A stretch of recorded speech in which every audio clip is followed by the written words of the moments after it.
सभी भाई बहनों को जय मसीह की। आज की कहानी पर जाने से पहले आप सबसे निवेदन है कि आप इस चैनल को लाइक, सब्सक्राइब और बेल आइकन को दबा लीजिए ताकि आगे आने वाली सभी वीडियो का नोटिफिकेशन आपको समय पर मिलता रहे।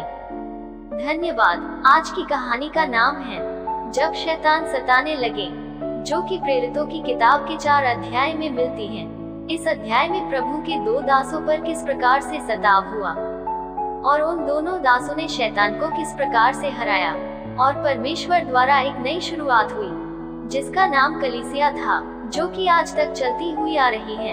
ये कहानी हमें कलीसिया के आरंभ को रोकने और सताव के विषय में बताएगी, क्योंकि 4 अध्याय में नई कलीसिया की स्थापना हो चुकी थी।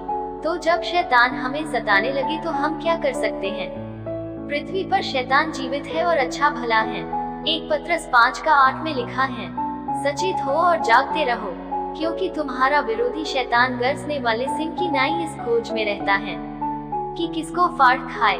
प्रकाशित वाक्य 12:9 में। और वह बड़ा अजगर अर्थात वही पुराना सांप जो इब्लीस और शैतान कहलाता है और सारे संसार का भरमाने वाला है, पृथ्वी पर गिरा दिया गया और उसके दूत उसके साथ गिरा दिए गए।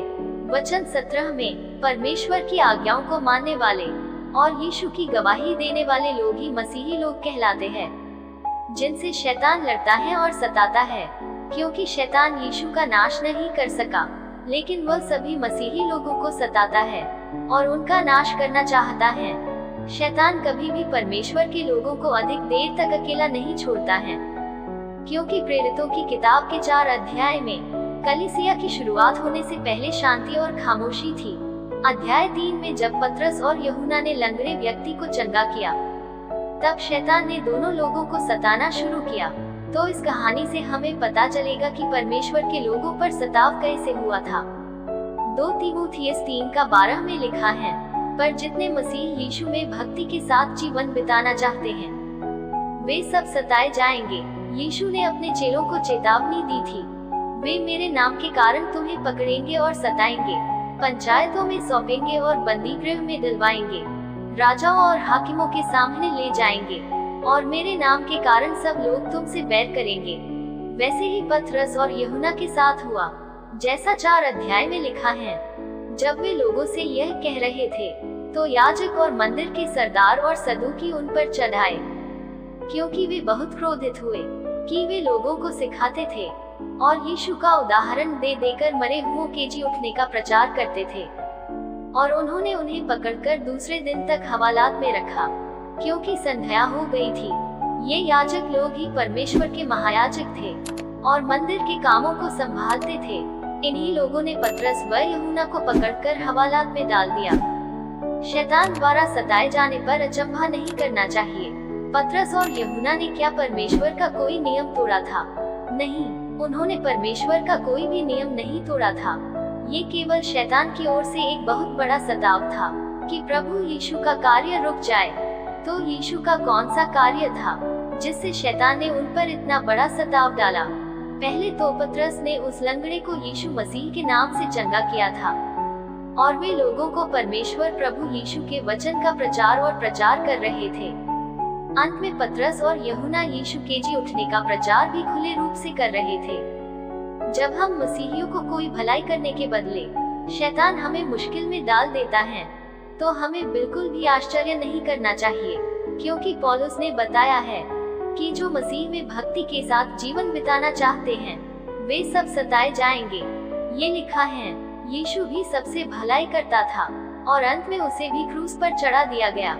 जब भी शैतान हमें सताने लगता है तो हम में से कुछ मसीही लोग निराश होकर यह कहने लग जाते हैं कि अब तो कुछ लाभ नहीं हो सकता, अच्छा होगा कि हम परमेश्वर के काम को रोक दें और पीछे हट जाए। लेकिन हमें तो परमेश्वर में विश्वास के साथ अड़े और खड़े रहना है, क्योंकि शैतान इसलिए मुश्किलें लेकर आता है कि कहीं परमेश्वर के बड़े बड़े काम ना हो जाए और लोग बचाए जाए, जैसे पतरस और यूहन्ना के साथ हुआ था। उन्होंने परमेश्वर का वचन सुनाया था और वे शाम को ही जेल में डाल दिए गए। उन्होंने सोचा होगा कि अब तो कुछ नहीं हो सकता, वे तो अंत के परिणाम से अज्ञात थे, लेकिन परमेश्वर का वचन तो सत्य है। वह जिसको छू लेता है उसको बदल देता है। जैसा उस समय पतरस के प्रचार ने लोगों को छू लिया और उसके परिणाम सकारात्मक निकले। वचन 4 में लिखा है, वचन के सुनने वालों में से बहुतों ने विश्वास किया और उनकी गिनती 5000 पुरुषों के लगभग हो गई। हालेलुया।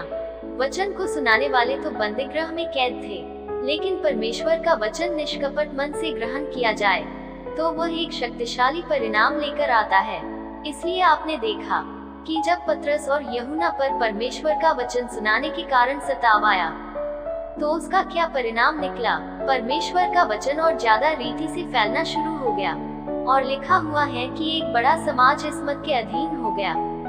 परंतु प्रेरितों को गिरफ्तार करना और रात भर जेल में डालकर रखना उनकी गवाही को नष्ट करने का शैतान की ओर से एक प्रयास था, क्योंकि अगली ही सुबह वहां पर एक शक्तिशाली गुट उन दो व्यक्तियों के खिलाफ खड़ा हो गया और उनसे पूछताछ शुरू हुई।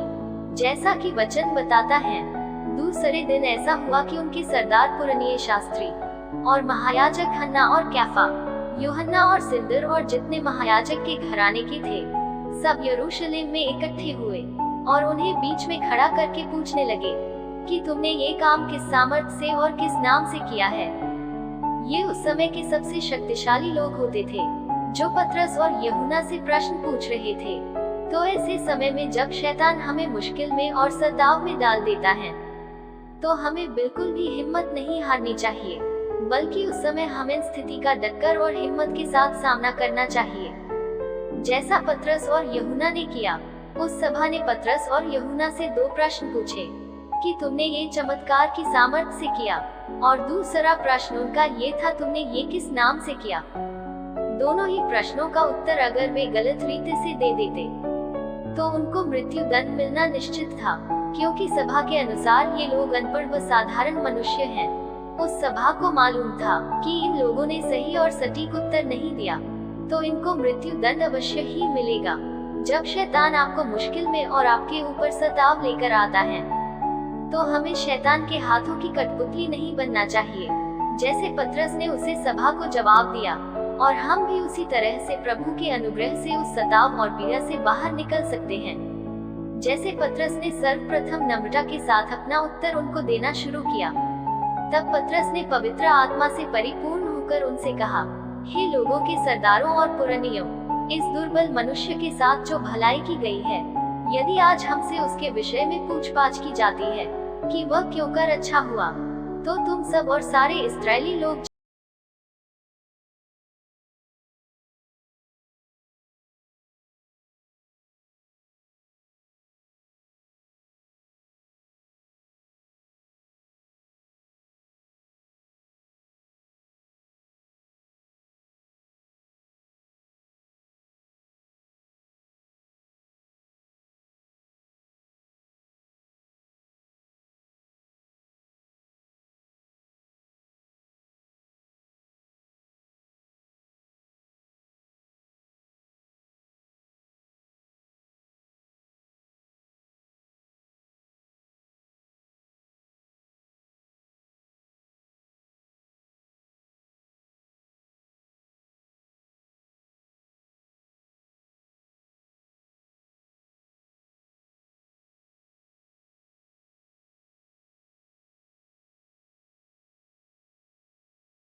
ने उनको उत्तर दिया कि तुम ही न्याय करो कि क्या ये परमेश्वर के निकट भला है कि हम परमेश्वर की बात से बढ़कर तुम्हारी बात माने, क्योंकि यह तो हमसे हो नहीं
किया और वहां से निकल गए और परमेश्वर की ओर से एक नई शुरुआत की अगुवाई हुई और कलीसिया की स्थापना शुरू हुई।